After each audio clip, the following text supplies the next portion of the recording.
Hi hello welcome back to YouTube channel. రాగి ఇడ్లీలు ఎలా చేయాలో చూసేద్దాం రండి.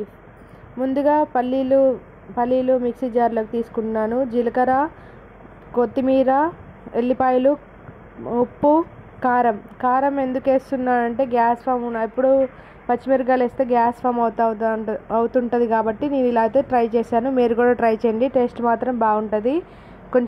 కొన్ని వాటర్ వేసి మిక్సీ పట్టేస్తున్నాను.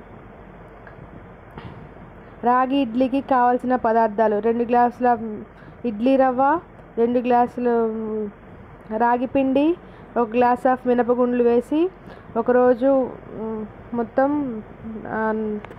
పట్టిన మిశ్రమాన్ని ఒక దాంట్లోకి తీసుకొని రాగి ఇడ్లీలు రెడీ అయిపోయాయి.